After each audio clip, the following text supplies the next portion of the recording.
একটা আমি একটা নাটকের সিরিয়ালে আমার জমতেছে না, আমি তো চাকরি ছেড়ে দিয়ে আরেকটা চাকরিতে যেতেই মানে আরেকটা দোকানে যেতেই পারি, আরেকটা চ্যানেলে যেতেই পারি। মানে শামীম ভাই পলিটিক্সের শিকার হয়েছিল? অবভিয়াসলি আমি হইছি।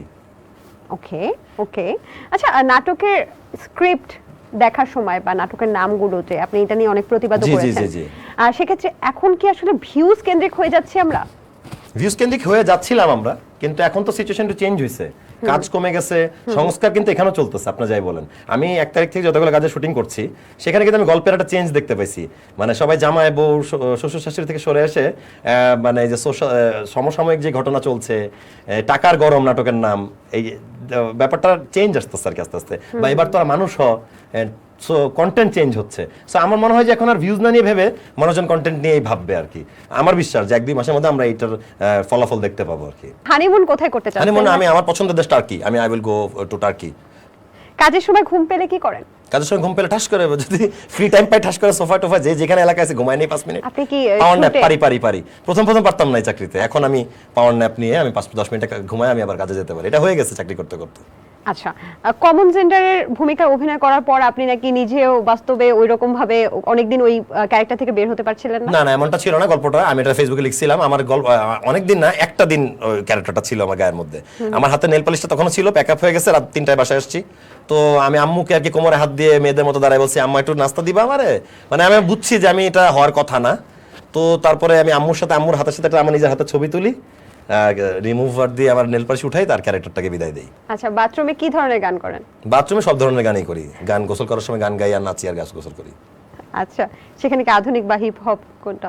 সব রকম গান, সব রকম, মানে আমার যে মুড যেদিন যে গান গেতে ইচ্ছা হচ্ছে। শেষ কবে কেঁদেছেন? শেষ কবে কেঁদেছি? শেষ আমি কেঁদেছি আন্দোলনের সময়, কারণ আমার চোখে পানি আসছে মানুষকে গুলিবিদ্ধ হওয়া দেখতে, মানুষের গুলি বের হয়ে যেতেছে, রাস্তায় পড়ে যাচ্ছে। মানে মানুষ তো ভাই, মানে আমি যদি আমার চোখে পানি এসে থাকে তাহলে এই টাফ টাইমটাতে। আচ্ছা, এই জীবনের সবচেয়ে বড় আফসোস কি? জীবনে কোনো আফসোস নাই, মানে আমার জীবন পারফেক্ট যাচ্ছে আল্লাহর রহমতে। আমার যেখানে যেটা করার সেটাই আমি করছি।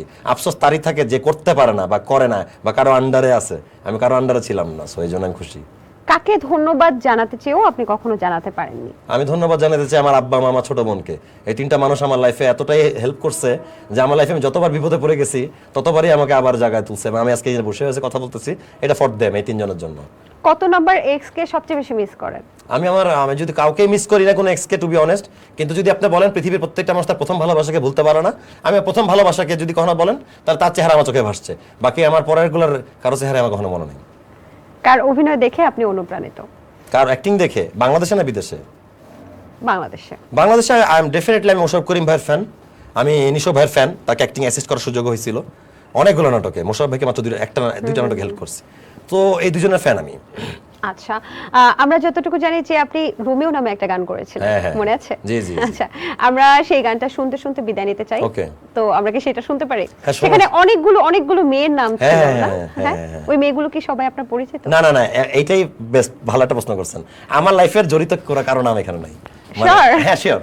আচ্ছা, এই নাম কমন নাম করলেন কি? কিন্তু নাম বাছাই করছি আমরা রাত্রেবেলা 3 জন আড্ডা দিচ্ছি।